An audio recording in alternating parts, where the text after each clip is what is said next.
नमस्कार दोस्तों, आप देख रहे हैं गुरु टीवी लाइव।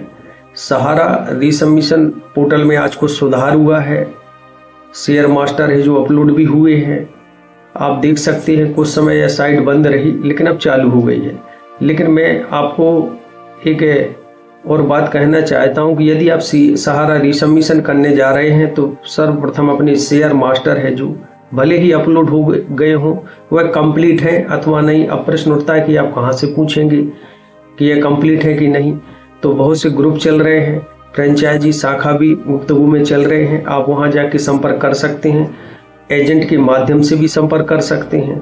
जब तक आप है जो परिपक्व ना हो जाए कि आपके शेयर मास्टर है जो ठीक तरीके से अपलोड हुए हैं अथवा नहीं। यदि अपलोड हुए हैं तभी आप रीसबमिशन करें, क्योंकि वर्तमान में मैंने देखा है कि CRCS हो चाहे सहारा, एक कंपनी एक्ट हो चाहे मल्टी स्टेट कोऑपरेटिव एक्ट 2002 का अधिनियम हो, इससे हटकर भी काम हो रहा है।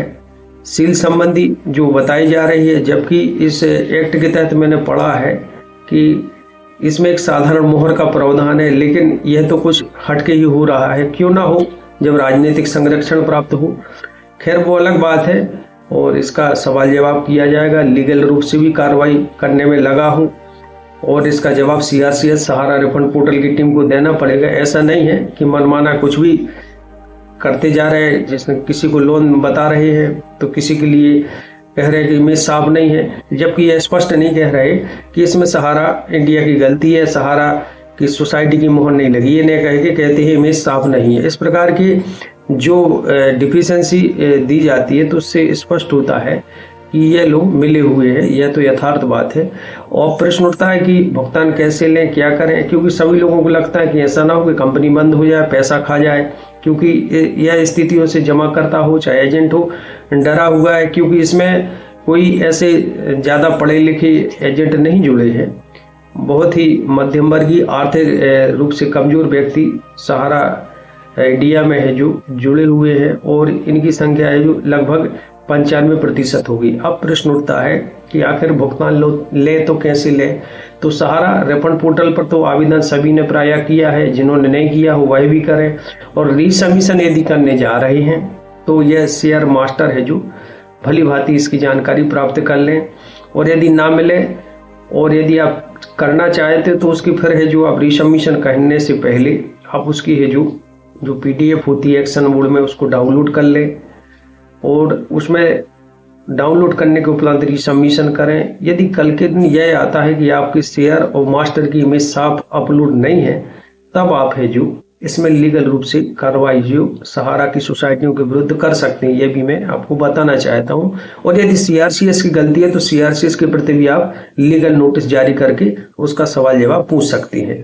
तो मेरा वीडियो बनाने का उद्देश्य यही था कि सहारा रीसबमिशन जो पोर्टल बनाया गया है, तो ये तो सभी को पता है कि अभी और भी पोर्टल बनेंगे, क्योंकि यह डिफिशियंसी कभी खत्म होने वाली नहीं है। क्योंकि माननीय सर्वोच्च न्यायालय ने जो आदेश दिया था, उन्होंने इलेक्ट्रॉनिक यानी डिजिटल रूप से है जो वैध बकाया निवेशकों का भुगतान होना था।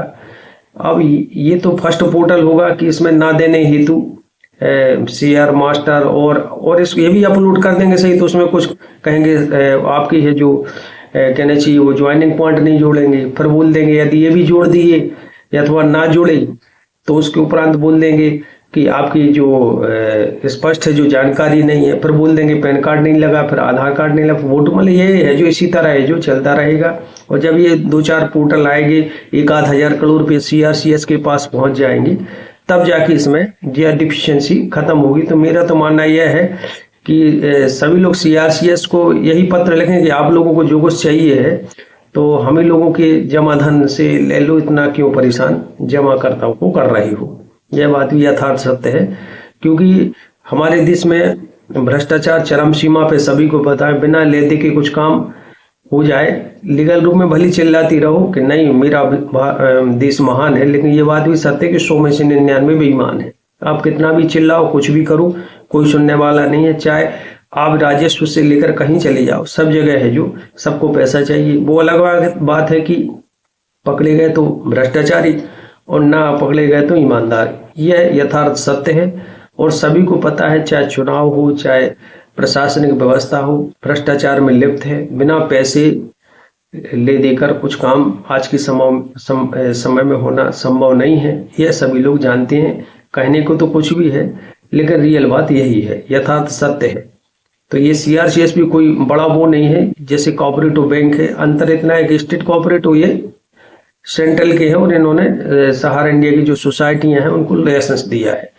तो ये सब कमाने के जरिए हैं, और ये कमाने के जरिए हेतु ये बनाया जाता है कि किसी से कोई काम अपन ने करा लिया और फिर उसके बाद एक पोर्टल बनाओ और उसमें उसको ऐड कर लो कि भाई उसका भी भला हो जाए, कि पूर्वत उसने जो कहना चाहिए सरकार हेतु सहयोग दिया, कार्य किया, तो उसको भी तो फायदा दिलाना है। तो ये तमाम प्रकार की चीजें हैं, बहुत सी चीजें ऐसी हैं।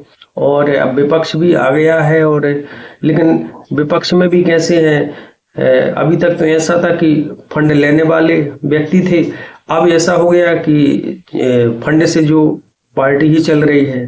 तो ऐसे व्यक्ति यूपी में आ गए हैं। तो आप स्वयं ही सोच सकते हैं कि किस प्रकार की है जो सहारा इंडिया के निवेशकों का भुगतान होगा और क्या होगा। क्योंकि वर्तमान व्यवस्था तो सभी को पता है कि तानाशाही के कारण ही ना चाहते हुए भी सरकार को है जो पूर्ण बहुमत है जो नहीं मिला। हम लोग चाहते थे कि बीजेपी को सपोर्ट करें, लेकिन बीजेपी ने हम लोगों की बात नहीं सुनी, और यूपी में तो सबसे ज्यादा नाराजगी थी, और इसी कारण उन्होंने जो मतलब कहना चाहिए वोट नहीं दिया और बीजेपी को हार मिली। लेकिन मध्य प्रदेश में सभी लोगों ने बीजेपी को 29 में से 29 सीटें दी, इसी आशा से कि यहाँ बहुत सी व्यक्तियों ने कमेंट वादे किए कि आप सहयोग करें, आपका पाई पाई भुगतान होगा। आप देखते हैं कि मध्य प्रदेश में होता है कि नहीं। लेकिन जब से यह सहारा फंड पोर्टल बना है, पोर्टल ने काम करना ही बंद कर दिया। कोई व्यक्ति है जो इस पर है जो बोलने को तैयार नहीं, चाहे सहारा के मैनेजमेंट हो या फिर CRCS या अमित शाह जी हो, अब तो कोई कुछ बोल ही नहीं रहा। तो ये सब चीजें हैं, इससे सभी को पता चलता है कि आपका भुगतान किस प्रकार और कैसे होगा। हाँ, झूठ एक भाई साहब हैं, तो ये तो उनका काम ही है कि वो कहाँ से कैसी न्यूज ले आती है, उनसे सहारा प्रबंधन भी परेशान है। लेकिन अब खैर ठीक है, वो अपनी अपनी है रोजी रोटी चला रहे हैं। तो मेरा ये YouTube चैनल बनाने का मेरा तो उद्देश्य नहीं कि इससे पैसा कमाऊं या ये करूं। मेरा उद्देश्य यही था कि आपको जो जानकारी है वो प्रोवाइड कराऊं। समय रहता है आपको जानकारी बताने का प्रयास करता हूं। तो मैं मुख्य रूप से यही कहना चाहूंगा, यदि आप रिसबमिशन कर रहे हैं, तो यदि आपको यह जानकारी नहीं कि हमारे शेयर और मास्टर सही तरीके से अपलोड हुए है कि नहीं, तो सर्वप्रथम है जो आप उसके एक्शन मोड में जाएं। रिसबमिशन जब आप पोर्टल पर लॉगिन होते हैं तो वह जो प्रिंट आउट अपने पास रखें और फिर आप रिसबमिशन करें। यदि आपकी शेयर और मास्टर संबंधी या सील संबंधी त्रुटि आती है तो इसके विरुद्ध आप है जो कार्रवाई आगे कर सकते हैं, क्योंकि यह वैधानिक रूप से है। और आगे मैं बताऊंगा कि यदि सील संबंधी आती है, कंपनी एक्ट और मल्टी स्टेट कोऑपरेटिव एक्ट 2002 के अधिनियम के तहत गलत है अथवा सही, इस पर भी मैं खुलासा करूंगा। बस इंतजार करें, और कोई ऑप्शन भी नहीं है, क्योंकि ऐसा जो जानकारी मिल रही कि बहुत हो सकता है अगस्त तक है जो जुलाई और अगस्त, क्योंकि सितंबर में पेशी है, तो अगस्त तक है जो कुछ सहारा रिफंड पोर्टल पर विशेष बदलाव होने वाला है। तो हो सकता है सभी के लिए अच्छी जानकारी निकल कर आए। आशा करता हूं यह जानकारी आपके लिए उपयोगी लगी होगी। यदि जानकारी उपयोगी लगे तो वीडियो को लाइक व शेयर करें, चैनल को सब्सक्राइब करें। जय हिंद, जय भारत।